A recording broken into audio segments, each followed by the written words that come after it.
Hello, good morning, good afternoon, and good evening to all of us wonderful speakers, chairs, and wonderful audiences who have joined from all around the world. This is the part 7 of the Peripheral Nerve Surgery Webinar A to Z, organized by the ACNS Peripheral Nerve Surgery Board, Diploma in Peripheral Nerve Surgery Webinars. So, we have 3 wonderful speakers, Professor Amit Thapa from Nepal, Professor Mariano Socolovsky from Argentina, and Professor Indira Devi Bhagatullah from India. And the chairs are Prof. Deborah Gareso from the UAE, Prof. Chandan Mohanty from India, and Prof. Ikapo Chitpun from Thailand. So without much ado, we will start today's proceedings. I will hand this podium over to Prof. Deborah Gareso. Hello, so welcome again. I think our program is progressing very well. We have covered already quite a lot over the first 6 webinars, and now we're probably starting to talk about pathologies, which is even most interesting. And I think today it's going to be a particularly interesting session because we have speakers who have really been the trailblazers for this pathology in the world. The first speaker is going to be Professor Amit Thapa, who is an eminent Nepali neurosurgeon, also president-elect of the Nepali Society of Neurosurgery, and to whom we have to offer our most sincere gratitude because he is the one who has implemented brachial plexus surgery and peripheral nerve surgery, generally speaking, in Nepal. So he has really given a great contribution to the implementation of our subspecialty. And then the other 2 are Professor Mariano Socolovsky, that I would say is a living legend all over the world for what he has done for peripheral nerve surgery. Probably one of the most outstanding figures in South American neurosurgery, generally talking. And then we have another last but not least, we have Professor Indira Devi Bhagatullah, who has again been an amazing professional. She has been the head of the department in Bangalore, and she has really done a lot for neurosurgery and in particular also for peripheral nerve surgery. I have to say that I'm particularly happy to be here also because these are not only colleagues, but they are friends, I would say. We have been knowing each other for many years now and working together and sharing very nice moments together. And also, of course, I have to say a word for my chairman, my co-chairman, Professor Ikapo Chitpun from Thailand, who is amazing and especially has dragged peripheral nerve surgery in the social media world. So we are also now available everywhere. And we also have Chandan Mohanty, who, by the way, has been a fellow with Professor Indira Bhagatullah. And this is also one of the reasons why I chose him as a chairman today. And he is also doing a lot for the progress of peripheral nerve surgery in India. So without third words, I think we should start with the talk given by my friend Amit Thapa. Amit, if you want to start, please. Thank you, Deborah, and thank you once again for having me, ACNS and the WFNS Peripheral Nerve Committee Chair. It's an honor to be speaking in front of these stalwarts like Dr. Indira Devi and Mariano Socolovsky. And I would love to hear your suggestions and comment on this topic, even though this may look very simple topic, but this has a bearing on a lot of things which we do in our practice. So when I have no disclosure to make. I am not very happy with this. Before I start, let me thanks to the WFNS Peripheral Nerve Committee, a very active one. In fact, this is a need of the hour because peripheral nerve surgery art is itself dying amongst the neurosurgeon. And what I'm happy to look at is the progress we are meeting over the last few years and the interest amongst the youngsters in taking up this art in the Southeast Asian region. And I'm very happy to say that a lot of the institutions have started their own practices, and we are so happy to see the progress and the interest of the youngs. So the outline of my talk would be to discuss about the challenge, what happens after the trauma, types and classification, the regeneration process, and what is our role in regeneration in a small nerve tissue. So the challenge of the peripheral nerve injury globally has been that is a major cause of long-term disability, particularly in the young productive population. And if I'm supposed to quote a figure which was published in 2021, approximately 4.13 million new cases of nerve injury have been reported worldwide. Primarily in India and Nepal, the problem is just not because of trauma, but also of the infective disorders like leprosy and the metabolic diseases like diabetes, which is on the rising trend. And in Nepal, because we are much more doing manual jobs, so sharp cuts and falls are much more being reported. And amongst all the peripheral nerve, the upper limb peripheral nerves are much more involved. The other thing which we are much more concerned about is the chances of missing the peripheral nerve injuries until unless it is looked for. In the accident emergency, this has to be been reported as the most commonly missed injuries. And this is very important for us to understand because peripheral nerve injuries, because of its being missed in the first go, and also because a lot of people do not have an idea of how to repair it, they actually just try to propose expectant management, trying to leave the recovery to chance. But the problem we all know is that there is only a fixed window for innovation. And as the days pass off, particularly after 12 months, the atrophy sets in. And this irreversible damage does not allow any neural intervention to take any good effort for these patients. So there is a window of innovation in which we need to be considerate about. So when we talk of peripheral nerve, we all know that there is a cell body and the axon, which is covered by myelin, and this myelin actually expedites the neurotransmission to a tune that if we are talking of an unmyelinated nerve, which only transmits electrical signal to around zero 0.5 meter per second, the myelination actually pushes forward to 73 meter per second. So myelin sheath actually increases the rate of transmission. And the part of the axon which is left uncovered by these myelin sheath actually takes the form of a node of Ranvier. And these nerve axons, they are collected together. They are actually covered by a thin sheet of endothelium, and these endothelium covered nerve fibers are packed together in a perineurium. And this perineum actually makes a blood nerve barrier, and these perineurium covered sheets are now covered into an epineurium, and this actually presents as a nerve as we look at it from outside. So when we talk of different types of nerve injuries, the classification by Rajiv Mida stands tall because it actually talks of high energy, low energy, and complex types of injuries. And in the high energies, these are mainly avulsions, transections, stretch, or contusions. Low energies are usually entrapment, compartments, or injection-based injuries, and complex are electrical, thermal, radiation, and chemical. Now, if we go and look at how these different mechanisms of trauma are actually causing injury, compression after a certain phase of mechanical compression goes into a secondary ischemic injury. So there's an acute compartment syndrome which compromises the nerve circulation. A stretch and traction after the elastic property of the nerve is overcome, it ruptures the myelin sheath, axons, and connective tissues. Laceration, on the other hand, are the sharper cuts, and neater the injury, the shorter the distance between the proximal and the distal nerve stems, and henceforth they have a satisfactory functional recovery if in case that distance is shorter and much and lesser crush. Crush injuries are, on the other hand, the axons of the myelin debris is displaced longitudinally by the crush force, and they, after the removal of the crush force, the axonal myelin tissue flow back to its crush site, but then the neuromalformations are usually common in these sites. Gunshots, on the other hand, if they are low velocity weapon injured, then it causes laceration, compression, stretch injuries, and they're localized to certain segment. High velocity weapons creates a high pressure gas zone, and the associated explosive force causes extensive damage. On the other hand, radiations, the injuries are actually seen to be coming into effect after a certain delay. So 6 months to 35 years have been reported in literature. And usually these neuropathies commonly starts with paresthesia followed by weakness, and they progress over the time, which is the rule in the radiation causing trauma. Cold injuries in form of frostbite and trench bites, they actually cause the tissue injury together with the nervous system, and both the motor and motor weaknesses occurs after being exposed to more than 10 degree centigrade and prolonged exposure.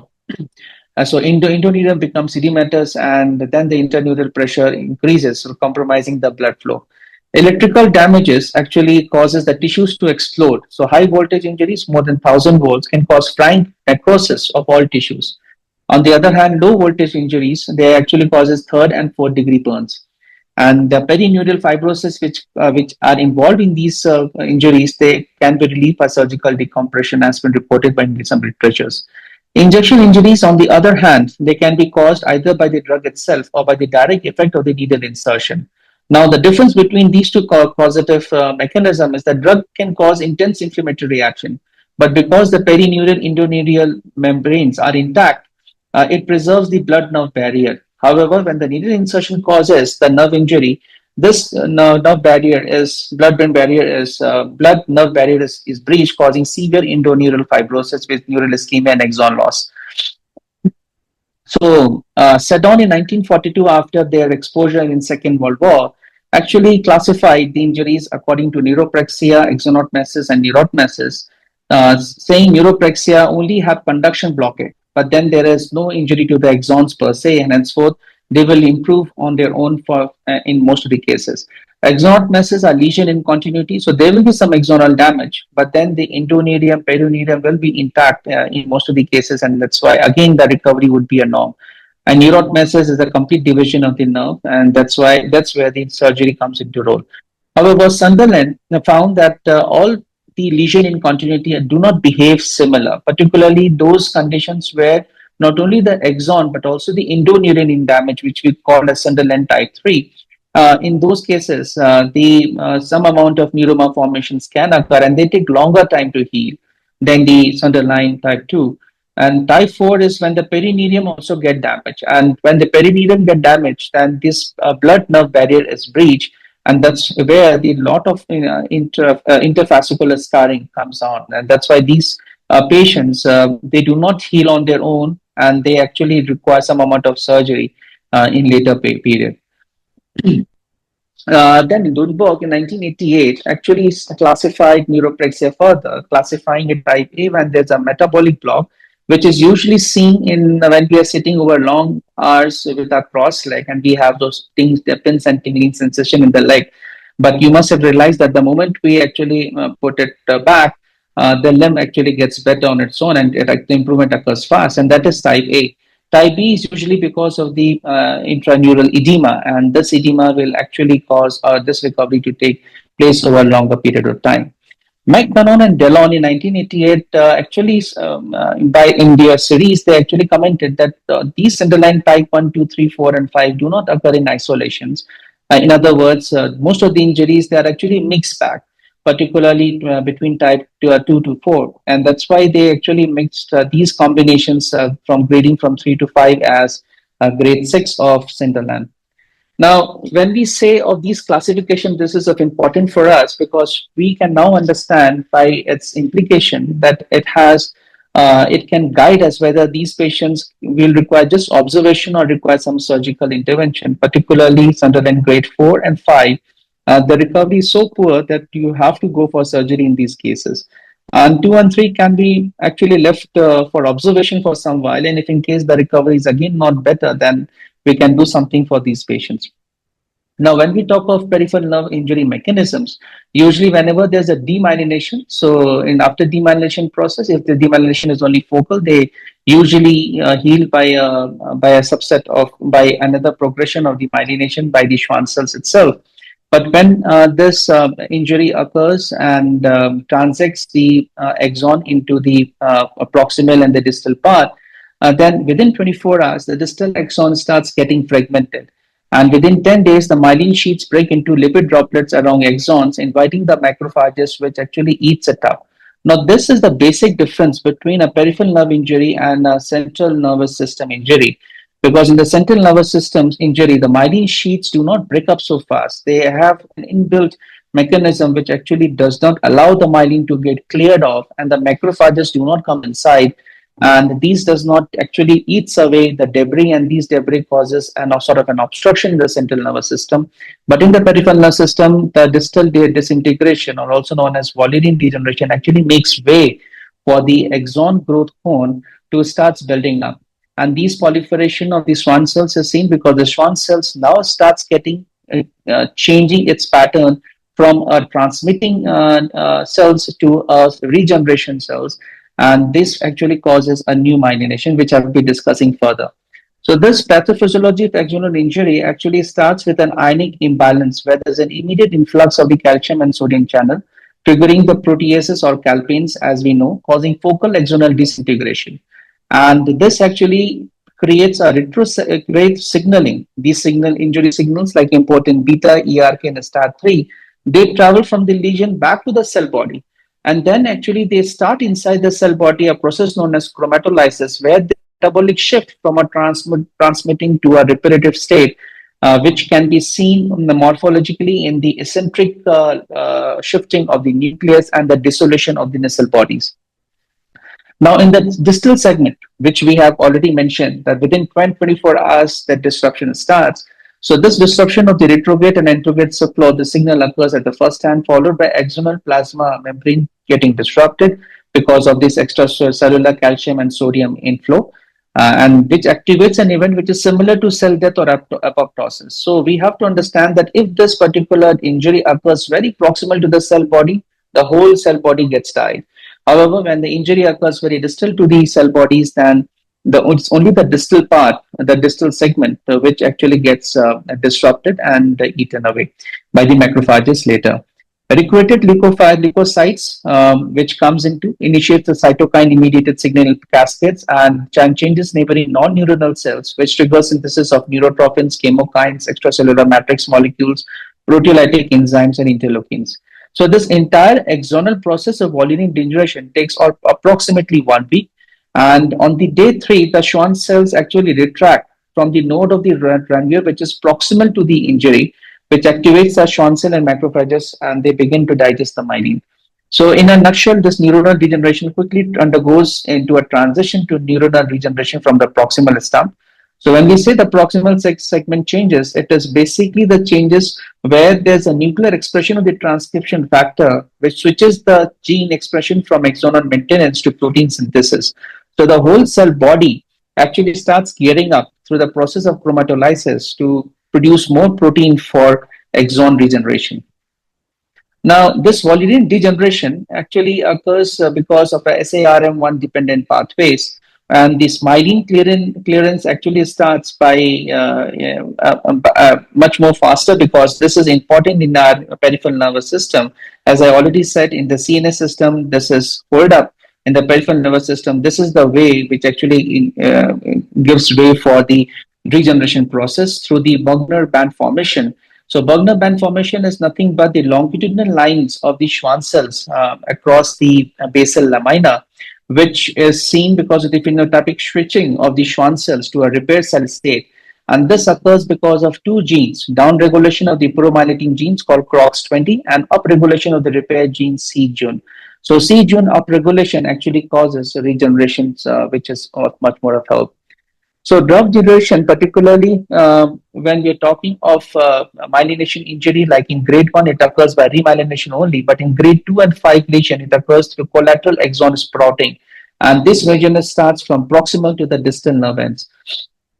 And this collateral sproutings actually occurs within 4 days, where the nerve sprouts originates from the node of the ranvier or the nerve terminus of the terminal sprouts. And within 3 to 6 months, these collateral innervation increases the size of the motor units, resulting in clinical recovery. So even though there are a lot of things which is happening inside the nerves, clinically we can actually appreciate these recoveries only after 3 to 6 months. So those are the recommendations which we are actually basing clinically to see for the clinical recovery in 3 months or so. However, in severe complete injury, neural regeneration starts from the proximal stump only after the complete regeneration occurs, and that's why it takes a longer time in these cases. So Schwann cell dedifferentiate and upregulates aggressions of the adhesion molecules or neurotrophins like cadherins, immunoglobulins, superfamily factors, laminin. So these promote migration of the nerve sprouts to the regeneration axon tip. So the main recovery mechanism from 6 to 24 hours, it actually depends upon the distance the nerve must grow to reach its muscles. Now, the nerve regeneration actually occurs from the tip of the axon sprout called growth cones, which travels by the way of philopodia and laminopedia. And there's a process known as neurotropism, which actually guides the regenerating axon by the guidance molecule like semaphorins, efferents, netrins, and slits that act to attract or repulse the growth cone to prevent misdirected axons growth of the axonal sprout. So that's why the proximal nerve would only travel to the distal nerve and not towards the cut end of the tendon, which may be lying nearby. So to pass those endoneural tubules plugged with the cellular debris, the growth cones actually secrete plasminogen activators that dissolve the cell-to-cell matrix and cell matrix adhesions. And these axonal sprouts have been studied and found that they grow at the rate of 1 to 2 millimeter per day, approximately 1 inch per month. And this growth is much more faster if in the case a lesion is proximal, which can occur at the rate of 2 to 3 millimeter per day in those cases, as compared to the distal lesions, which grows at the rate of 1 millimeter per day. Now, these regeneration process actually has a lot of growth inducing and trophic molecules to guide through. So there's a fertile milieu of neurotrophins and glial cell derived neurotrophic factors and insulin-like neurotrophic factors, interleukin 6, leukemia inhibiting factors, ciliary neurotrophic factors, to name a few. So there are a lot of more trophic molecules which are actually occurring in those fertile milieu to help the nerve regenerate to its own side. And the efficiency of this nerve regeneration depends upon the endoneural tube conditions at the injury site. And henceforth, any misplaced axons actually produces an ectopic hyperexcitability because of the accumulation of the sodium channels, and this can cause neuropathic pains. So the displacement of these axons in form of, which is clinically seen as a neuroma, can actually generate a neuropathic pain. And if the axon takes more than 4 months to reach the gap, the distal endoneural diameter actually shrinks. And this shrinks actually, this decreases the rate of regeneration much more further. And beyond 1 year, what we have seen is that an overall muscle structure, even though it is maintained, the end plate integrity starts losing off. And then there's irreversible muscle fibrosis and degeneration, which occurs by 2 years. And henceforth, after the 2 or 3 years, there's late innervation does not help, only in some cases of sensory function. Otherwise, in motor, it does not help at all. So there's a lot of molecular mechanism, as we have already mentioned, which has a role in regeneration process. And this is a race against time. And this regeneration, which occurs at the rate of 1 millimeter per day on an average scale, there's only a time window in which this has to act through. Otherwise, there's a progressive loss of muscle acetylcholine receptors, leading to a distal motor end plate, irreversible intramuscular fibrosis and atrophy. So electrophysiological and clinical progression analysis is very, very important in these patients who had nerve injuries. So Hoffman tunnel sign is a very good physical manifestation of regenerating spouts. So if you do not see any progression or appearance of the tunnel sign and it's a distal progression, even after 3 to 4 weeks, then these are the red flag signs that something is not right in the regeneration process and one has to intervene.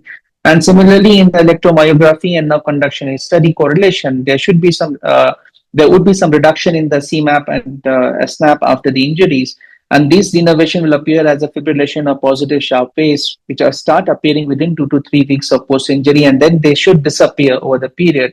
And the reinnervation potentials like the small polyphasic nascent amyopes should start appearing. So non-appearance of these reinnervation potentials are also a red flag that the regeneration is not going accordingly well.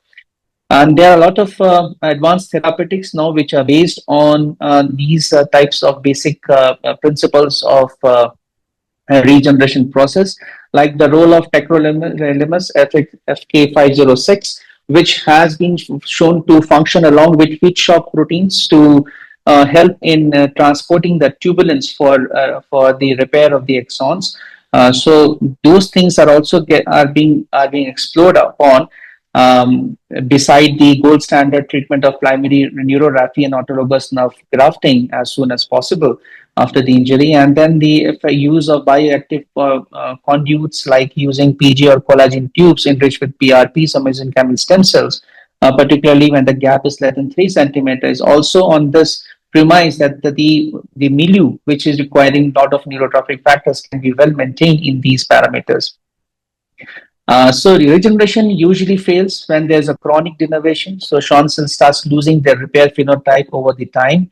And when there's a neuronal exhaustion, so if in case there's a 1 meter long gap, to cover this, the axon growth has to occur, and this actually eats away the metabolic reserve of these nerves, and that's why this strain cannot be taken care of until ultimately causing neuronal exhaustion. And of course, the misdirection or synkinesis can actually occur because there's a loss of topographic specificity during renovation. So to conclude, this whole milieu of molecular repair program, it starts from the degeneration, the volume degeneration, and then conversion of the Schwann cells from the transmitting cells into reparative cells through a lot of calcium and molecular transports, which involving PERK and STAT3.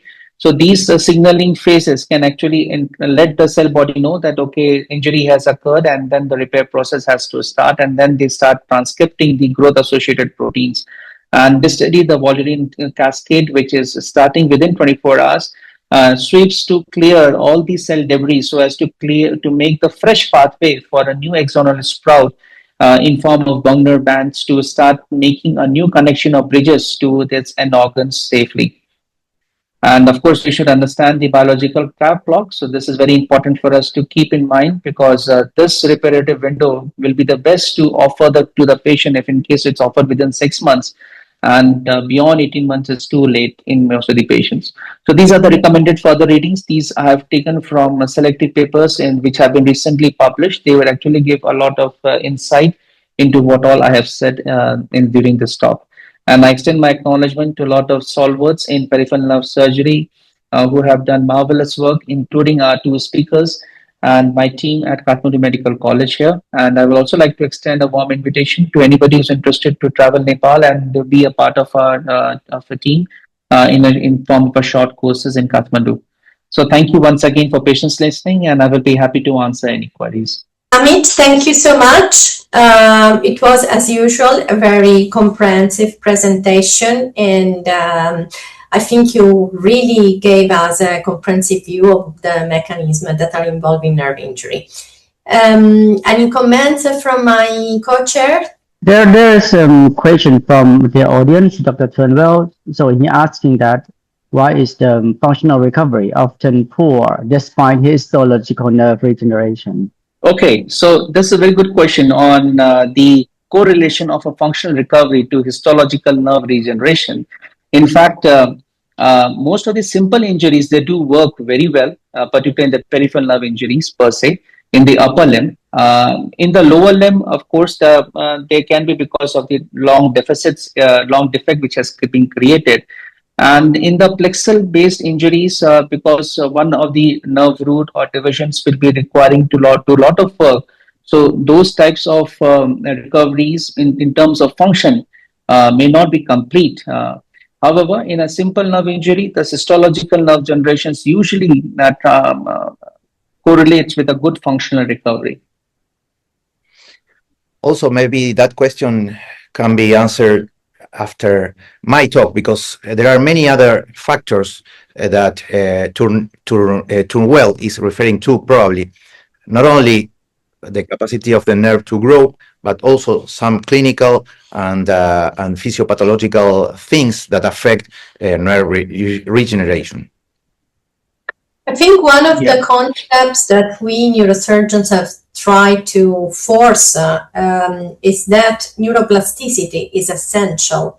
And we know, for instance, that this is one of the reasons why children do so much better than elderly or mature people. We know that the main problem in elderly patients is not that there is no nerve regeneration, but that after the injury has caused has affected the motor cortex, there might be more difficulty for the brain again to retaking charge that part of the body which has been affected by the injury. So this is important. This is the reason why peripheral nerve injuries are actually less peripheral than people usually believe they are. Very well said. Yes. In fact, 2 days back, I was giving the same a similar talk in the NSI webinar. And there I mentioned that please do not consider peripheral nerve surgery as a simple peripheral nerve surgery, because it has a bearing on the cortical pathways, and that may actually kill the good functional outcome which we expect with a good histological outcome, as the questioner was raised. Yeah, thank you, Yeah, Dr. Deborah, for clarifying that. the reason why I specifically wanted this session to have Indira and Mariano is exactly because they are the ones who have greatly contributing to studying neuroplasticity in peripheral nerve injuries.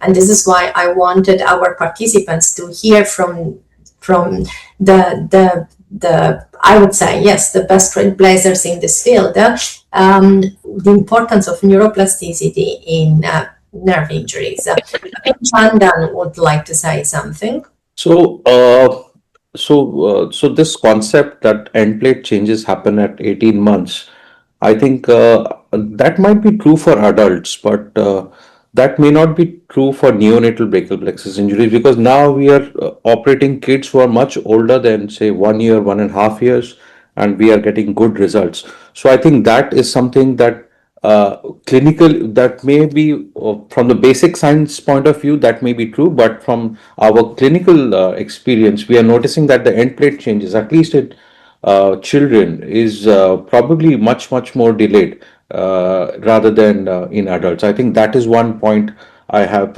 some contention about what is published in the basic research. I don't know what do the other faculty and the chairpersons feel about this. Yeah, may I do a comment on this? Because Yeah. I wanted to refer exactly to that because Amit's talk was excellent, and I really think that any peripheral nerve surgeon should know this basic knowledge. But taking this into practice, we know that, for instance, in newborns, the velocity of growing of an axon can reach 3 or 4 millimeters a day. Yep. So it's by 3 or 4 faster. So that's why probably late surgeries can be done in newborns because the capacity of growing is much faster, but also the distances are shorter, for instance, in brachial plexus injury. Besides, what is too late for a surgery, I'm also going to refer to that in my talk. Too late might be 6 months in brachial plexus, but can be up to 2 years in facial nerve injuries, facial reinnervation. So you can obtain results even after 2 years. Why? Because facial muscles must move just for mimic, but brachial plexus injuries must recover a real strong movement, like elbow flexion, for instance. So there is a lot of difference. Taking this knowledge, this basic knowledge, I insist, I congratulate Amit for this, but we should take this basic knowledge into practice with some caution. And last, I promise, I think that, again, Sunderland and Seddon classifications have been having here for we are near a century, and they are very important. And also from a basic point of view, we usually use them, but this shouldn't be a guide for us in the practical setting, because we should stick to other things like the use of ultrasound, MRI. We have to think that these are usually partial and one injury can have all 4 or 5 Sunderland type injuries in one injury. So it's not something that should guide our surgical decision, especially in timing. True. I really concur with that. Yeah. Yeah, so sorry, because apparently we have a little bit problems with time because Dr. Indira is supposed to leave us. I think maybe we can just proceed with the other talks, and then maybe we have the discussion at the end. Sure. But because we also have the quiz. What do you think? Yeah, we should. Yes. Don't leave, Amit. Yeah, I'm here. Okay. So I would like to introduce my mentor under whom I trained, Professor Indira Devi. She is one of the one of the pioneers of peripheral nerve surgery in India, and her work on nerve plasticity and plasticity, she started working on that maybe in the early 2000s when the concept itself was not very clear. And I remember imaging patients with our 70 MRI and 80 MRI, doing rat experiments and so on and so forth. And she has built upon all her work year by year, and there was always some new ideas and new concepts which she helped in clarifying. And I think she's one of the most important figures in the world currently, an authority on plasticity in peripheral nerve. So it's my honor to welcome and introduce her talk on nerve plasticity in nerve injuries. Over to you, Professor Indra Devi. Thank you, Chandan. First of all, I want to apologize to Dr. Mariano Socolovsky for doing this talk before his. Actually, the sequence was just right. Mine should have been the last one, but suddenly it so happened that I have one meeting at 4:30, starting at 4:30, and in case I'm called away there, then there will be a problem. So, Dr. Mariano.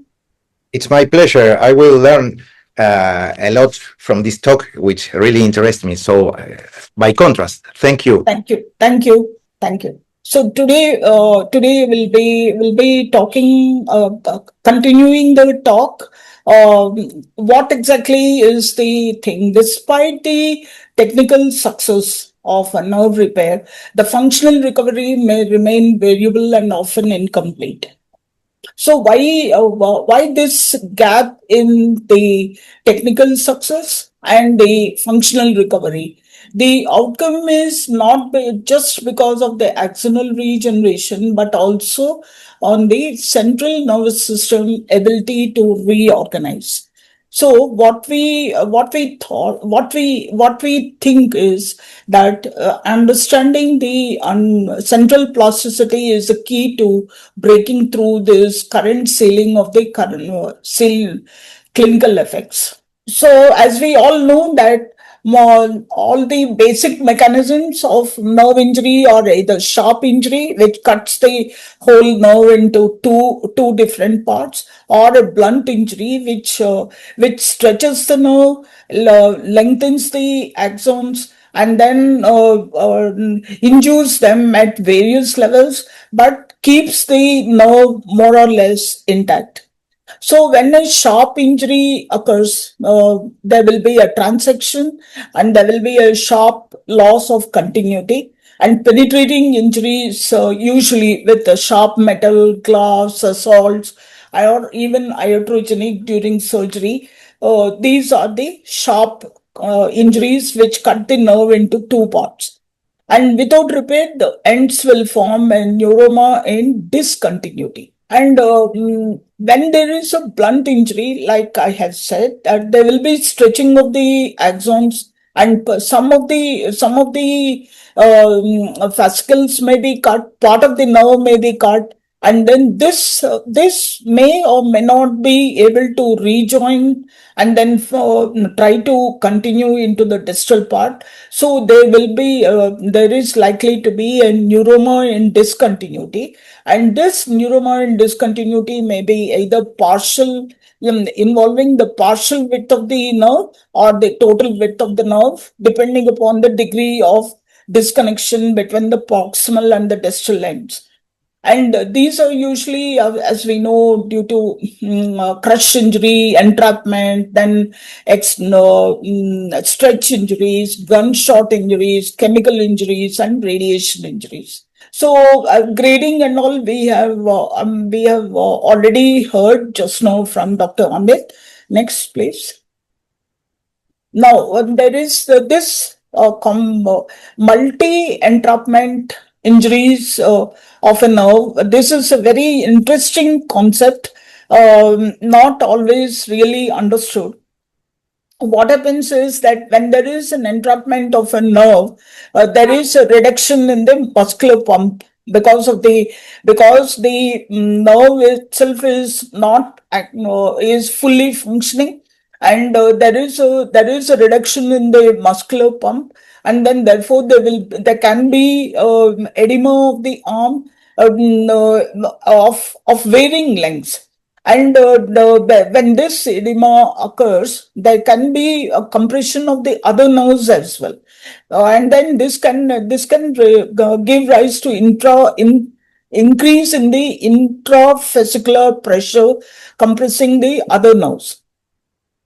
So why this concept is important is that many times one would hear in the clinical history that though the patient is more or less presenting signs and symptoms of a carpal tunnel compression, but the pain the patient would say is extending more proximally into the forearm and arm.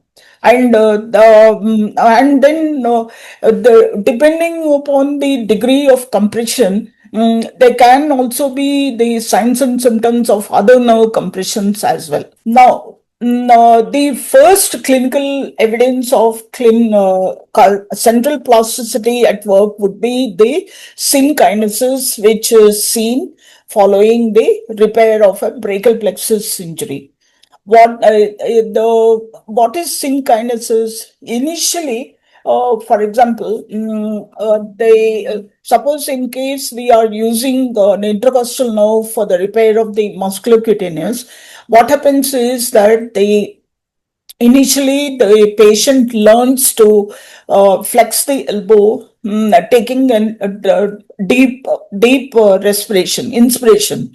And if we did the DTI studies and fMRI studies at this stage of the clinical improvement, then you would see that the activation is coming from the medial side of the cortex, because that is the area for the thorax and intercostals.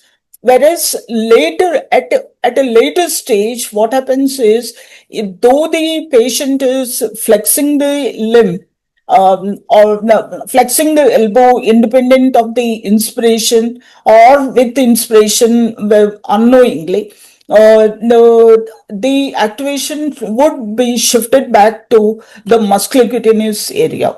So one would put the cortical reorganization in two stages. One is the immediate, which is due to denervation. This occurs immediately after the injury. What happens immediately after the injury? From minutes to months, this would progress depending upon the rate at which the nerve is degenerating at the local area. The degeneration at the local area also would be dictated both by the type of injury and extent of injury, but also due to the surrounding changes which occur. That is the fibrosis, and this fibrosis and the vascular changes which would directly and indirectly affect the intraneural arterial plexus. These are dictated by the perineural fibrosis. So that is the reason the degeneration can occur from minutes to months. So what happens is that there is some unmasking of the latent excitatory connections which are unmasked due to the reduction in the GABAergic inhibition. So what is the result? The adjacent cortical areas would expand onto the silent territory of the injured nerve. For example, if there is if the major amount of the motor function is gone, the adjacent sensory cortex can get activated with extensive activation of the sensory cortex can occur with or without actual stimulus, thereby contributing to rest of the events which occur. That is, maybe there is a dysesthetic pain complained by the patient. So then the stage 2, what happens during the actual reinnovation or regeneration, which again involves the structural changes, and then there is also something called long-term potentiation. This helps in developing the synaptogenesis. The synapses which were latent or idle in a normal course of events, these all get activated. So therefore, one of the things to prevent the neighbor from encroaching upon the vacant land. So that means the neighboring cortical areas to invade the idle or vacant space is to do physiotherapy. The physiotherapy and exercises, range of motion exercises, these not only keep the end organ, that is the muscle, intact, so that when the repair happens, either surgical or spontaneous, there is a end organ to act on. And then also there can be an axonal and dendritic sprouting, and then these in turn supply the impulses for the same. Then sometimes there is a misdirection of the regrowth. For example, whenever the regeneration of the nerve is occurring in the proximal intact in the sense it is in contact with the neuron, and therefore the spinal cord, etc., these axons, when they are growing into the distal stump, what happens is the exact the proximal fascicles may not grow into the distal fascicles. So what happens is that especially the sensory, but many a time the motor function is not regained, as in grade 4/5, grade 5/5, so on and so forth. What happens is that that is one of the reasons for the patient to say that I am okay, but I am not okay. Okay, that means, see, you know what, he or she is not able to feel the full full outcome of the regeneration, because the fascicle of the proximal, which is represented in the cortex, is not going into the fascicle of the distal segment, which is probably going to at another tiny point in the cortex. So the patient is unable to feel the full outcome of the repair. Next, please. So, how can we find out what is happening at the cortical level? The functional studies we can do. The functional MRI. This functional MRI can be a resting state MRI. That means the patient need not to do any active movement. Means he need not to even flex the elbow or extend the elbow or make a fist or open the fist. All that he or she needs to do is lie in the gantry and then follow the instructions. Means think that he or she is doing the thing, and then so it can be an active task based, passive task based, or just resting fMRI. That means the patient is lying in the gantry and then you do the MRI studies. Then these can show us how what exactly and which of the areas of the cortex are getting activated with each task means either to think or to just lie down calmly, and then we can actually study the network networks which are independent of all our commands. There are various types of networks which we'll see in the next few slides. So these networks, they also become silent in the acute phase. Then they slowly regain the circuitry, and then usually this recovery will parallel the clinical recovery. Next, please. So what do we do in patients who recover, for example, independent biceps function? That means he is not consciously taking an inspiration. For example, in a intercostomusculocutaneous neurotization, the patient is able to flex the elbow independent of the inspiration. Then the fMRI activation is observed in the lateral cortex area, that is the upper limb area. Despite the donor nerves, the center for the donor nerves, activation of the donor nerves is coming from the medial cortex.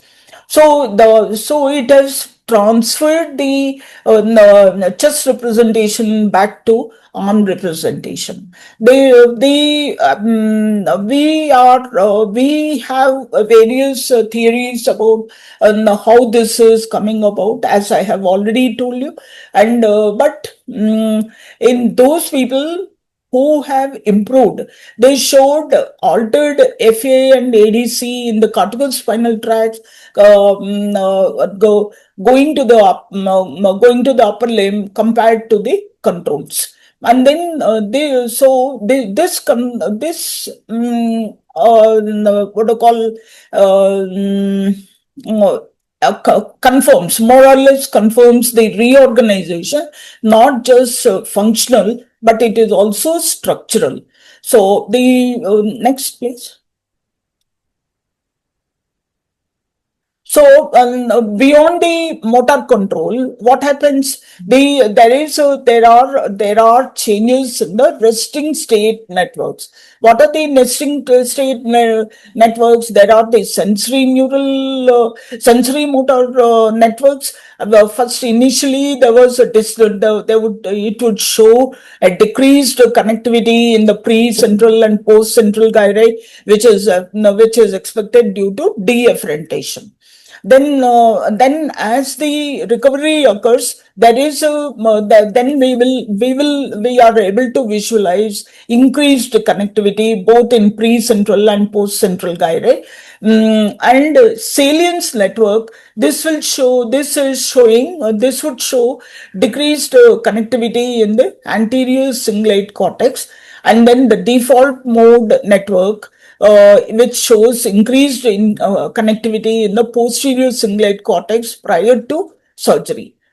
Prior to surgery, it shows the default mode network is very, very dominant. As I have said earlier, even the network recovery parallels the clinical recovery, and so people who have regained the muscle power have shown increased connectivity in the supplementary motor area. So there is active recruitment of the motor planning areas. That means the patient is able to plan a complex motor task. With the progressive recovery, he is able to pick up this book, keep it on the right side on the top shelf, and so he is able to plan each step. Multiple steps of any command given.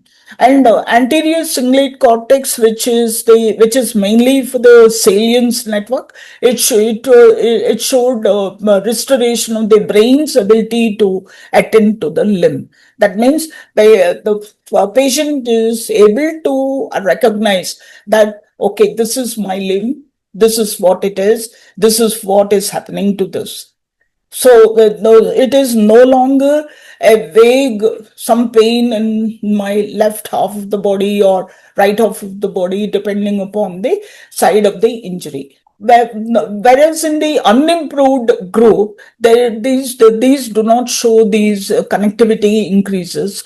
So clinical recovery is biologically linked to the restoration of these high order cognitive networks. So the cognitive networks really are useful for the recovery process, which not only goes through the white matter and then corticospinal tracts or whatever you want to call it, and but also to have a properly organized recovery of the motor or the sensory networks. Now, the studies on the corpus callosal volumetry, when compared with the pediatric versus adult, what it has shown is there is in the pediatric group actually the corpus callosum has shown significant volume loss. Now, what one would think is that in a birth brachial plexus especially, what happens is that the myelination has still not occurred. The child has not had any major motor activity except they move the limbs when as and when it is born, and but there is this also but even in this group there is a loss of volume loss from the significant volume loss of the corpus callosum, which was shown with parcellation, Hoffman's parcellation technique, etc. Whereas the adult brachial plexus injuries, they did not show corresponding loss in the corpus callosum. And this suggests probably that maybe the pediatric group is more vulnerable during development compared to the adults. But if you see the brachial plexus injuries, if children with birth brachial plexus injuries who have not been operated but just undergone only physiotherapy, they show much better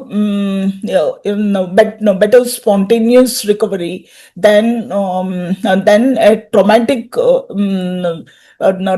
brachial plexus injury. Probably the degree of blunt injury or means the traction injury is much less in a birth brachial plexus injury than in a traumatic brachial plexus injury. So there are various applications you can have with using this using these facts, that is the cortical role, central events which occur following a peripheral nerve injury, and this can be either for therapeutic advantage or to modulate the plasticity, means improve the plasticity. Then as we know that majority of the repairs attend to the motor function rather than to the sensory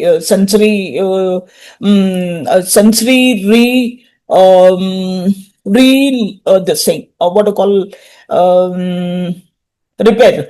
So the sensory relearning can be with sensory gloves or using the auditory substitution for touch and so on and so forth.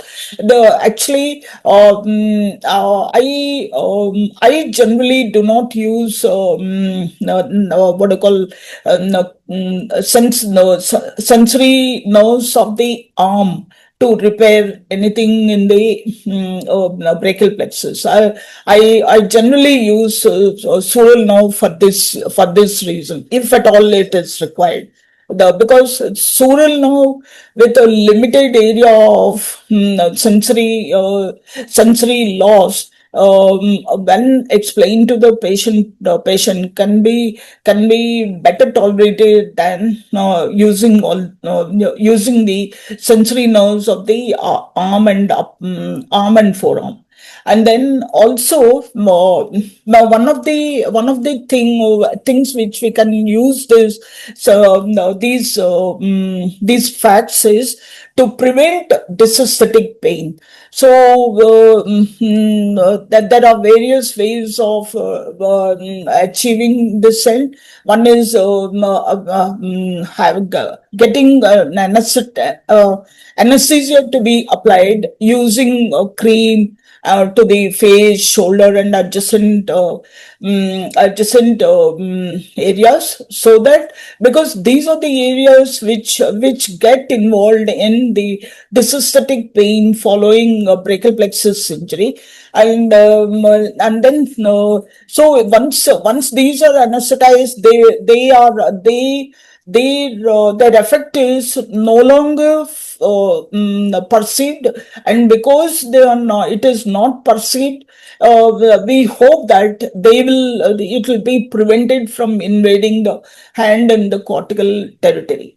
And then also the mental imagery, that is when the patient is unable to move and limb, he can still imagine that he is able to move, and this probably helps in keeping the motor areas active, and preventing the adjacent invasion by the adjacent cortex. We more or less like to confirm that it is a central injury. It affects widespread networks, not just the peripheral nerve, and plasticity is real and measurable and can be exploited to help the patient in a better way. And then maybe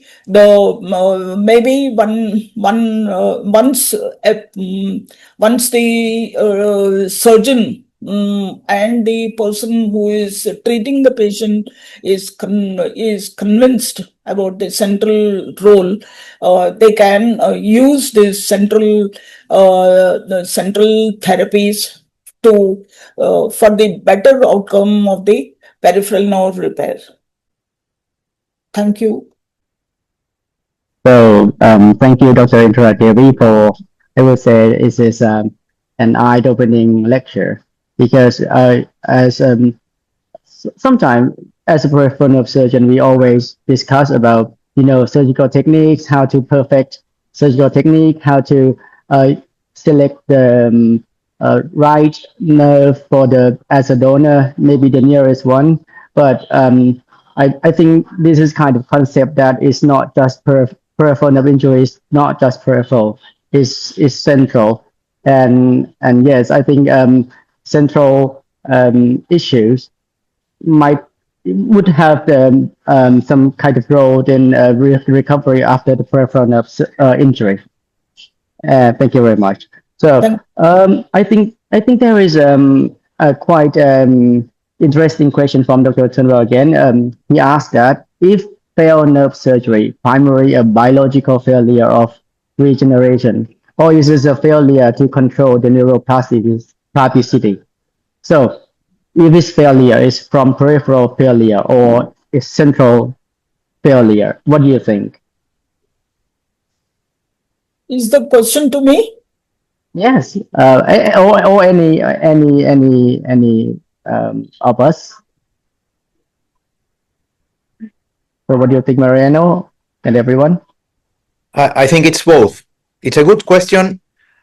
Without doubt, as Indira said, a peripheral nerve injury is a central nerve injury also, because the peripheral nerve injury affects the central nerve. So the peripheral nerve reconstruction is not a peripheral reconstruction, it's also a central reorganization.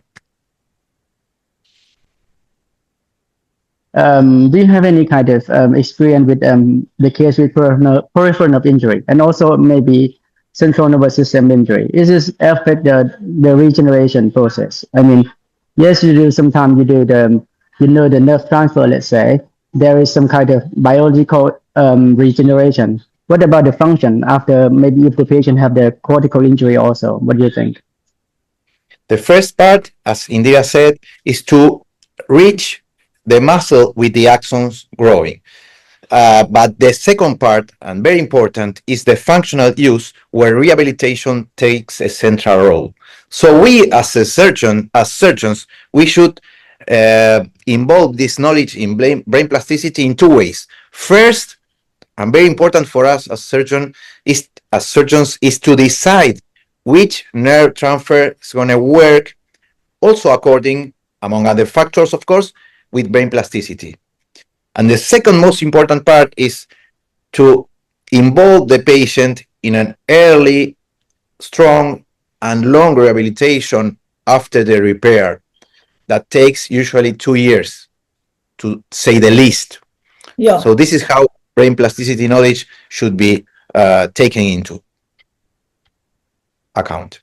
I had observed one interesting thing in among the patients who present with traumatic brain injury, and then they're also noted to have a brachial plexus injury. And even though they might have recovered recovered from the traumatic brain injury completely, means they've gone back to their original profession and so on and so forth. Yeah, these people somehow do not develop dysesthetic pain. I'm not really sure what exactly is the thing here. The problem is this did not strike me while I was doing all my this thing and all. So we could not do the fMRI studies in those people. Yeah, but pain after a brain repair, after a peripheral nerve repair, also phantom limb pain after an amputation or whatever type of pain, of central pain you may refer to, is an example of bad plasticity. So we have to use plasticity in our own and of course in our patient benefit. But pain, I mean, happens to us, also happens, of course, it happens every time, but it's an example of bad brain plasticity. So we have to prevent pain using our knowledge on brain plasticity during the rehabilitation process. Maybe we should go ahead with your lecture, Mariano, and then have a discussion about all these at the end. What do you think? Yeah. Yes, of course. Just Yep. Nikat Ahmad asked in which type of injury this elbow flexing coupled with inspiration. This is basically infrenic to musculocutaneous nerve transfer. Okay. So the next talk, let me introduce Dr. Mariano Socolovsky. So actually, I follow him since he was since I was a resident. I would say he was one of the prominent neurosurgeon in terms of neuroplasticity. And so, please go on, Dr. Mariano. So thank you very much. First of all, dear Deborah, dear Sheikh, Chandan, and Amit, and all the group. This is my first time participating in the ACNS, and I see 100 people doing peripheral nerve. So that's amazing. Congratulations for a wonderful work you are doing promoting peripheral nerve surgery. I'm going to talk about prognostic factors, and I will avoid brain plasticity on purpose because India gave an excellent talk and I don't need to refer that again. So more practically, there are a list of factors that affect nerve surgery. It's important to keep in mind those prognostic factors. This is the list of factors, and I will refer to them very fast, and I will try to do it very practically so that you will be able to fix the knowledge without a lot of theory. First of all, if we ask which of these factors can be changed by us, either by the patients or by us as surgeons, we can change rehabilitation, which is there in green. We can change, of course, the surgical technique. This is our main task, of course. And we can have some impact in the BMI, the body mass index, or the weight of the patient. Otherwise, many of these factors cannot be changed because they are related to the trauma itself. So, first of all, trauma to surgery. Time from trauma to surgery. Time from trauma to surgery. This is the most important factor. As Amit said at the beginning, muscle atrophy is the worst enemy of a successful reanimation. The muscle must be alive. So if we wait usually more than 1 year, it's going to be too late because muscle atrophy could be irreversible. So timing is very important. We all know as surgeons how important timing is, but we have to promote this knowledge among the medical societies in order to receive or to get the referrals of the patient early. And this can be impact. Believe me, I've been doing peripheral nerve surgery for more than 25 years, and I know that at the beginning we received the brachial plexus at 1 year, 2 years, and now 1 week after the trauma, we receive the patients, or at least the patients knows about us. So us as peripheral nerve surgeons, I mean. So this should be strongly suggested for any peripheral nerve surgeon impacting their community to receive early referrals. Time is muscle. We usually wait 3 to 6 months for spontaneous recovery, but as also Amit said, and as I stressed after his talk, we don't have to stick to strong theories. Everything is flexible. Wait for spontaneous recovery, but not too much. So just to illustrate this is a very old, more than 15 years article that we published in Art and Neurochirurgica, where we see the difference in between using long graft and short graft. This is no matter exactly more spreading, more axon misrouting using short graft. But anyway, the thing is that using long graft, which is, for instance, spinal accessory to musculocutaneous, more than 10 centimeters, in this case 18, 20 centimeters graft, they were good in half of them and bad in half of them. Half of the patients were good, half bad. But if you analyze this in this way, it's not good. If you analyze those patients who were operated before 6 months, 2 of every 3 did well. So this is my point. Time is very important, and this is an article published 15 years ago, and we have articles published half a century ago, 50 years ago, referring to this. And from that point, all through the medical literature, we have tons of articles, of papers, of books, of whatever scientific communication you want to refer regarding this point. So this is undoubtedly the most important part. Meantime from trauma to surgery in our patients, in good results, 3 months. Meantime in bad results, 10 months. The second one will be the extent of the primary injury. We don't consider this, but this is important. If we lose a long part of the nerve, the results will not be so good. So I'm going to illustrate this with the same nerve, the radial nerve, different injuries, different patients. This is a young patient who have a fracture, and after the fracture, there was osteosynthesis, and as you can see, a radial palsy. Complete radial palsy, this is a fracture, this is a treatment, and we explored the nerve, and we saw that the nerve was not sectioned. There was no nerve stump. It was a close relation in between the screw and the nerve. We resolved this scar, and this is the nerve after neurolysis. Nerve in continuity. We put NAP, and we saw the nerve was okay.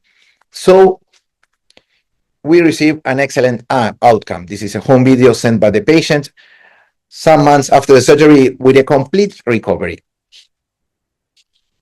So this is a neurolysis. The nerve was intact, was correct. And this is another case. Also, same nerve, same fracture, same treatment, and so on. But you see the screw was not touching, was not a scar. It was completely sectioning the nerve. You see? In this case, we were able to do a stump to stump, a direct nerve suture without grafts. This is the ideal situation for a nerve reconstruction, and the recovery was good also. Was not perfect as the other case, but it was really good. As you can see in this also young patient. So again, we are satisfied. It's not a neurolysis, this is a nerve suture, but a direct one, terminal. And look at this other. This is a gunshot wound sustained at the elbow and proximal at the arm, with its trajectory being proximally. And you see again a complete radial palsy. You see? This is before the surgery. And during the surgery, we saw that the nerve gap was more than 10 centimeters. More than 10 centimeters. You see the nerve gap. You see here the nerve reconstruction with grafts.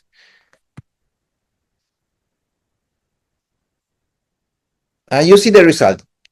You see, there's a weak wrist extension, and see the face of the patient. He's doing a lot of strength, a lot of force, trying to get a weak wrist extension. So again, the type of injury is important. It's not the same to have a short injury than to have a long injury. Think about this.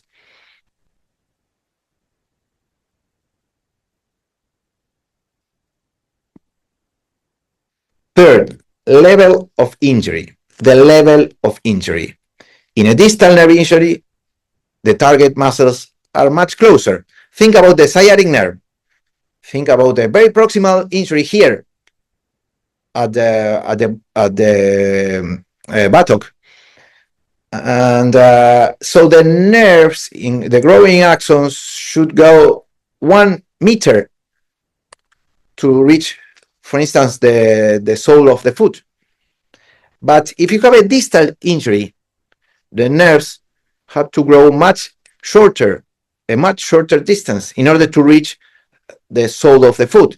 So, as you can imagine, a proximal injury, and I include in proximal injuries brachial plexus injuries, have a worse prognosis in comparison to a distal nerve injury. So think distal when you are also thinking about the prognosis. And I'm going to illustrate this with the same as we did with the radial nerve, with the peroneal nerve in this case. This is a very old case of mine, very old, more than 20 years, with a boy going through a shattered window and a complete palsy of the peroneal nerve. There's a neuroma, incomplete section of the nerve. We have to reconstruct the nerve. At that time, this is the harvesting of the graft. We changed this approach. We do the harvest with 3 incisions now at present. But anyway, this is a neuroma, and this is the nerve reconstruction with grafts. What was the result? The result was very good. You see here, a couple of years after the surgery, the patient recovering almost completely, no hallux extension. This is usual, and this can be solved with a secondary surgery. But if you see hallux extension recovery, suspect about this type of recovery, because usually it doesn't come back. Anyway, this is another case with a more proximal injury. This is a stab wound at the peroneal nerve that affected, of course, at this level, the sciatic nerve. But under exploration, you can see, this is also an old case, you can see the stab wound, and you can see how it affected this, the peroneal component of the sciatic nerve. So the patient had only clinical clinically a peroneal nerve palsy, a foot drop, a steppage, and you see the recovery. Also, he had a lot of pain, neuropathic pain, that went well after the surgery. But you can see after a couple of years, there's a weak foot dorsiflexion. It's a weak result. In the same patient, same age, almost same age, 4-3 years, very young patients. And as you can see, the results are different in more proximal injuries. Going on, the type of nerve is also important. And this is a classical article by Zoran Roganovic from the Balkan War. He passed away sadly some years ago, but Zoran lived us this concept from that war that took place in the 90s, where he clearly stated different in recovery potential of different nerves. So this is after gunshot wounds, but it can be applied for any type of nerve. The good nerves, which are the good nerves? The one we want to work with, the musculocutaneous and the radial in the upper limb, and the femoral and the tibial in the lower limb. And what are the bad nerves? The nerves we don't want to work with? Usually the median, talking about distal recovery of time of position, and the ulnar nerve. Typically, the ulnar nerve does not get good results if the injury is proximal to the elbow. And in the lower limb, the peroneal nerve is not our best nerve. So there are good nerves and bad nerves, and also this influence the type of recovery. And let me illustrate this with this case. He also a very old case. He went back to his home very late.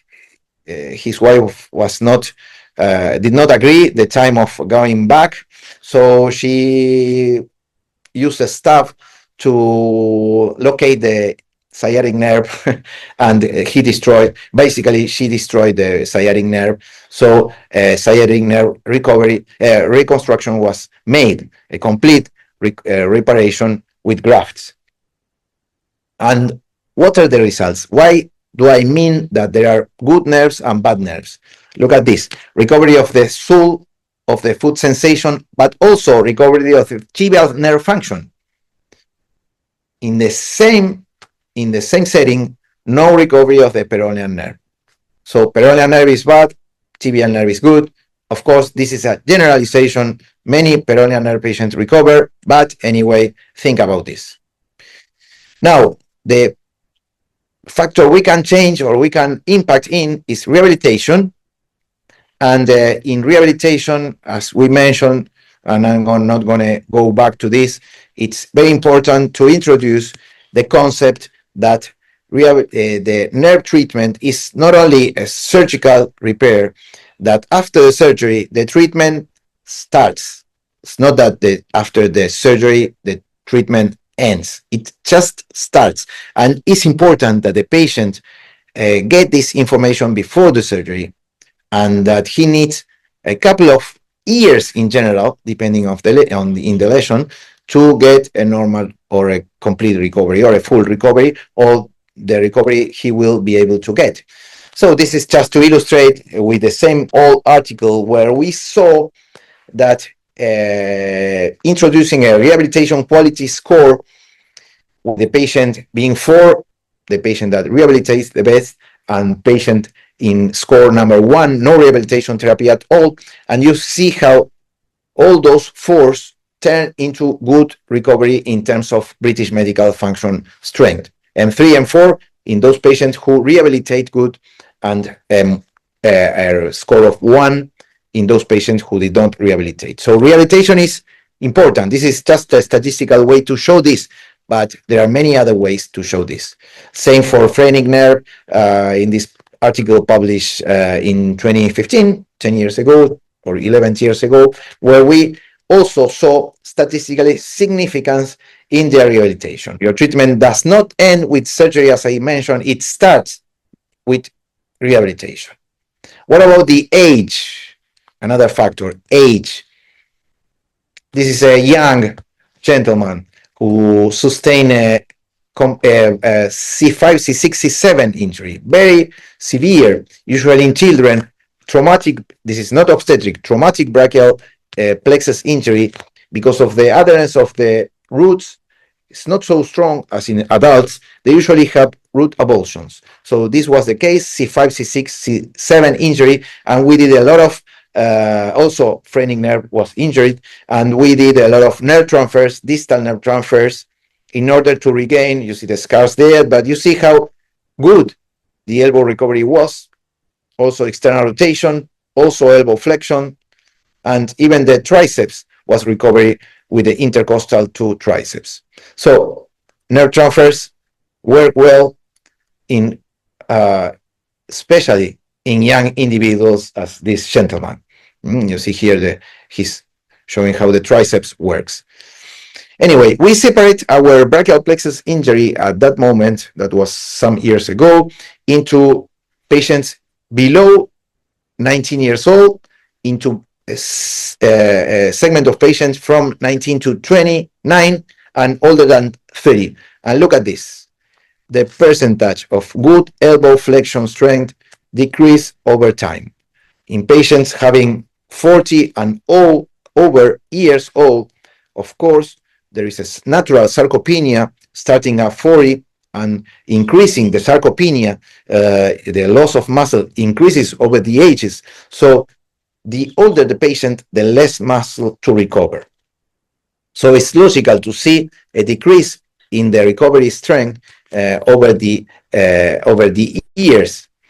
Having said that, I have to say age matters, but as in the Rolling Stone, they don't lose capacity. So this is a 60-year-old patient where he had a C5, C6 injury. This is just an illustration to see how the recovery was adequate in this patient. This is an old also patient operated more than 15 years ago. Well, he recovered nicely. I don't know why the big videos are not working, but he recovered nicely the elbow flexion and external rotation, and shoulder abduction, and so on.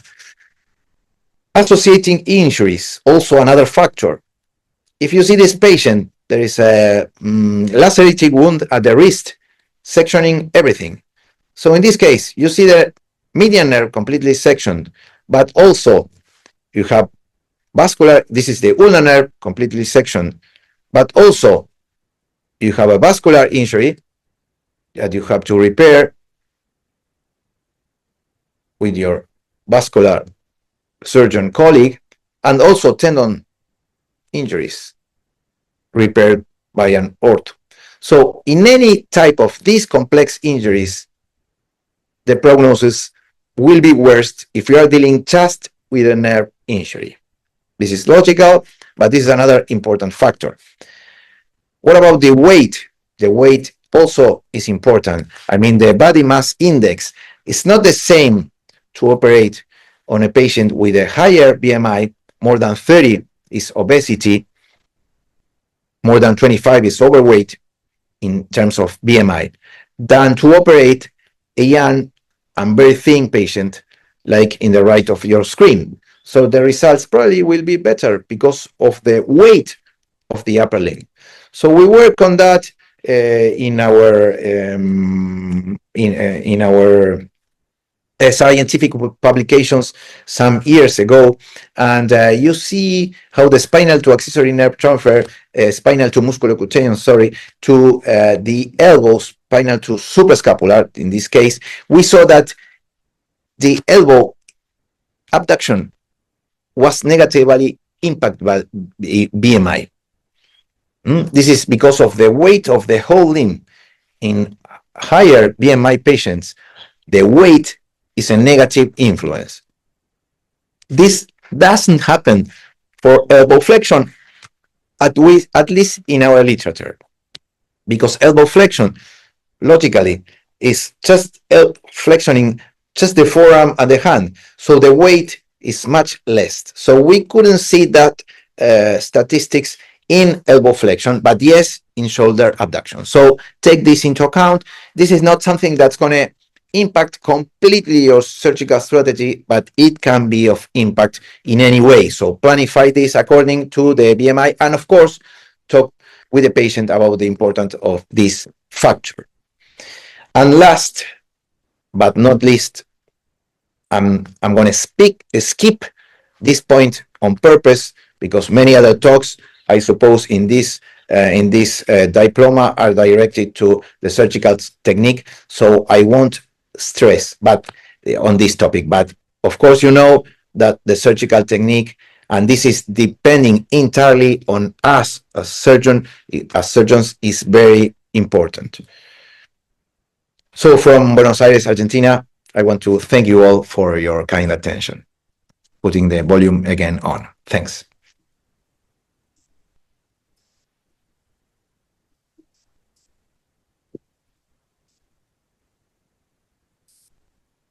Excellent presentation, Professor Mariano. Very instructive, and I think it covered most of the points, and very with simple illustrations. You, I think, covered all the key topics. Thank you, Sandra. Do you have any questions in the? I'll do one thing. I'll just start the quiz, and then on the sides of the quiz, you can continue discussions. Sure. Okay. Yeah. Mm-hmm. Okay. Okay. I hope you all can see the questions. Yeah. Okay. So all the participants are requested to please attempt the quiz, and we can continue our discussions. Please go ahead, Prof. Chandan. So I think one point I wanted to make from the previous presentation of Professor Indra was about the neuroplasticity. The problem with neuroplasticity and its measurement is that we do not actually measure neuroplasticity. What we measure by fMRI is the blood flow. And we assume that the increased blood flow at that particular point is associated with increased plasticity. And if you see most of the papers on basic research of plasticity, very few of them are actually coming from the field of peripheral nerve injury. Most of our understanding of brain plasticity actually comes from stroke, blindness, aphasias, and then we are trying to extrapolate it to peripheral nerve in a kind of an indirect way. So I think that those are 2 points as far as plasticity, and why we are still not able to completely utilize clinically the fact of plasticity in our practice. I think that might be one of the reasons which I feel is important at this point of time. I'm very sad with your comment, Chandan, because we've been dedicating 10 years for clinical investigations on brain plasticity, and we describe a scale which is called PGS, Plasticity Grading Scale. It is published in Journal of Neurological Surgery, among other journals, where we use the clinical application of brain plasticity to measure brain plasticity, the clinical evolution of the patient, the clinical outcome, to see, for instance, in a phrenic to musculocutaneous, when they inspirate, if they move a lot, you have bad plasticity, but if you don't move at all, or if you move just slightly the biceps, then that's a sign of good plasticity. So you can really use the clinical setting of your patients to measure brain plasticity. Yeah, sorry, it wasn't a comment on you. I know you've been publishing phenomenal work on plasticity. I think what I wanted to convey is that we still lack certain parameters. Like, for example, fMRI is not a spatially accurate scan, right? So it is not a volumetric scan that you can actually say millimeter to millimeter. This area is for elbow, this area is for triceps, this area is for brachioradialis, and so on and so forth. So we still have kind of those imaging, I would say, drawbacks or imaging limitations that we have. So I think those are some of the points which are so we are not able to fine tune it. That's probably the right way to use that. We are not able to fine tune certain things because technology has still not evolved. At least the imaging technology has still not evolved to that level. I completely agree because functional MRI, TMS, or whatever you want to use to measure are just indirect ways to measure brain plasticity. So I completely agree. And besides, there's no elbow flexion area. There are lots of area that of the brain that participates in elbow flexion. Of course, the primary motor cortex is important, but also the supplementary, the secondary, and many other areas, even in the other hemisphere, work and are related. So, as you well know, the brain works as a network. So that's why it's difficult to localize only one area that flexes the elbow and so on. You are completely right, and I do agree in that part of your comment. Thank you very much. So I think, in my own opinion, I think it's quite difficult to measure the neuroplasticity in kind of objective way, because if you, let's say, if you measure the histological recovery, let's say the EMG, you got the number, you got the recovery of the motor unit, you can say that because it's kind of come into the objective number. But for the plasticity, okay, it's a, it's a clinical. So it's quite difficult to implement in terms of objective the evaluation of neuroplasticity in objective term. Do you have any suggestion on that? Well, I'm not trying to promote that scale in particular. I'm just saying that clinically you can use certain scales to measure brain plasticity. In this case, plasticity scale, the grading scale, the PGS has 4 scores. So you can see no plasticity at all. And you can see that some patients do really get excellent plasticity. So this is a somehow objective way to put numbers into something that is very difficult.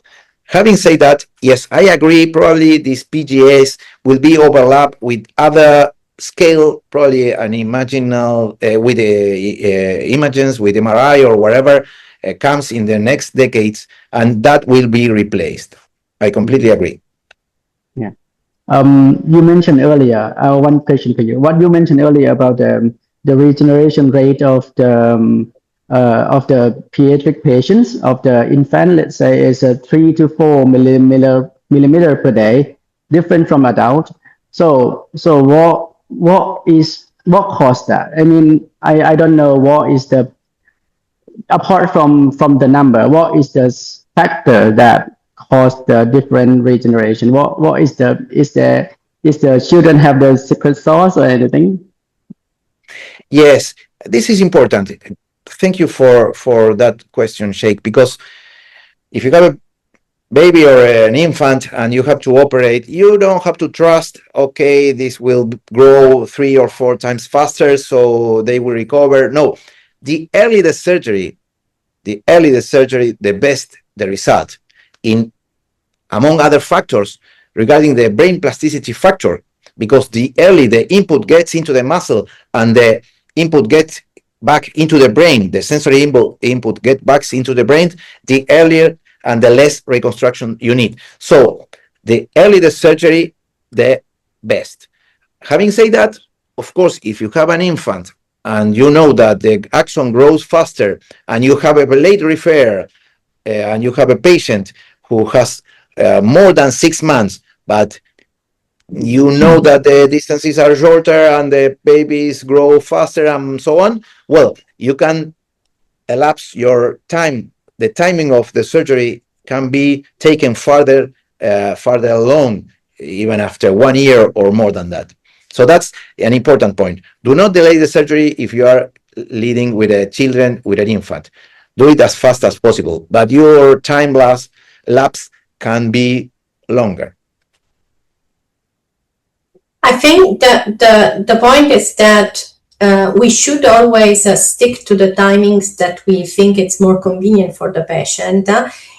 But we know that sometimes, despite of the fact that, yes, as Mariano said, it might be different because then little by little, maybe you start having the referral network and patients will come to you earlier than at the very beginning. Once people around you understand what you do and how you operate, I think this has been working for all of us, that when we started, the cases were referred later and then we get more timely referral. I think the idea of knowing that in children, even if you operate them later, you can still get very good results is just something to keep in mind, not because we postponed the surgery, but simply because we know that we can learn more even in children that have been referred later. I don't know if I made myself clear. It's just because we know that we can still go for the surgery and still get good outcome, not because we decide to push the timing for the surgery. Absolutely. Yeah. Yeah, Professor, what happened with the quiz? Did we get all the- we are in the last minute of the quiz. 60% of the participants have participated so far. We can urge the rest of the people to have a go at the quiz. Few seconds left. 10 minutes is the time. There are some questions. If you want, Yeah, you yeah, can. yeah, yeah. We Please can. go ahead. I think the Yeah. first question is to Professor Mariano. The question is can injection injuries of sciatic nerve at gluteal region have a good result with time and neurolysis? Good question. I think that we can expect good results in sciatic nerve injuries in the buttock, no matter if you are talking about whatever injection or whatever, regarding the tibial nerve component, and especially the sensory part of the tibial nerve component. Peroneal nerve, as I've shown with some videos, is very difficult to recover in a proximal way. So nowadays, at present, we put all your effort to recover the tibial nerve, including the posterior tibial nerve, in order to get sun inversion and then do a tendon transfer for peroneal nerve pulses. Okay, we'll close the quiz now and hope you can see the results. Do you see that? Maybe one Can of we the see chairs the can percentage read out. of- Can any of the Chandan? Can you do the honors, Yep. please? So the first question is a nerve injury involves disruption of the axon, endoneurium, and perineurium, but the epineurium is preserved. What is the Sunderland class grade and the clinical outlook? The answer is it's grade 4. Surgery may be required because of internal scarring. 68% have Answered. Okay. answered it right. Okay, continue, please. Which molecular switch is responsible for converting a myelinating Schwann cell into a repair Schwann cell? Its answer is activation of the c-jun, the downregulation of the pro-myelin genes, was covered very well by Amit in this. So, and the third question was, can't see the, third question is, what is the primary biological bottleneck preventing functional motor recovery in chronic nerve injuries more than 18 months? The answer is obviously irreversible motor end plate. We had a discussion on that, which causes muscle fibrosis and muscle atrophy. The fourth question is regarding the age of patients and peripheral nerve. There was multiple choices given there. The correct option there was older the patient, worse is the result in terms of muscle recovery. Then the fifth question we had was regarding related to Professor Mariano's talk regarding the BMI of patient and peripheral nerve injury. So higher BMI impacts negatively on the shoulder abduction recovery, as he nicely showed in the illustration in the presentation as well. Then out of the sixth question, the multiple sentences which were given, detect the incorrect sentence. Rehabilitation is good for brain plasticity. but does not impact the strength of recovery. I think that was from Professor Indra Devi's presentation. And regarding peripheral nerve injury, the odd statement is, there were multiple statements. We had to find out the odd statement. Odd statement was mosaic type recovery seen in incomplete injuries only. Mosaic type can be seen, also sometimes can also be seen in complete injuries. Cortical plasticity in peripheral nerve injuries. Again, we have to select a single choice there. The cortical plasticity does not dictate outcomes. Okay, so I think so we had 8 questions there, Professor Raja. Yes, Yeah, yes. yeah. Okay. Can we see the results in terms of how many participants Yeah. got correct questions? Well, there 74% have answered the quiz, and most of the answers have been answered by over 60%, barring the last 2 ones, which is correct answer was chosen by 43%, and the 8th question, the correct answer was chosen by 19%. So rest of the answers were good, more than 63%. I think that would be good that we have conveyed the essence of these topics to the attendees. Okay, it's time to wind it up, Prof. Good. I think we would like to say a big thank you to Professor Amit Thapa and Professor Mariano Socolovsky and Professor Indira Devi Bhagavatula for the excellent talks that they delivered. We are actually thinking of having them online in this course again. So this was not the first and the last time that you participated, Mariano. Indira and Amit are part of the ACNS Committee for Peripheral Nerve Surgery, but you are, let's say, an external guest, but you are definitely with us anyway. And of course, a big thank you to Chandan and Ekapot for helping us with sharing, and the support that is always provided, and the efforts and the dedication of Professor Raja are, of course, something that we always have to mention. I would like to remind everyone that we are going to have another webinar in 3 weeks, and we are still going on with a chapter on peripheral nerve injuries. So I do hope everybody enjoyed the session. I personally did a lot. And well, then January is almost done, and well, we have more activities to do over the next months. So thanks everyone.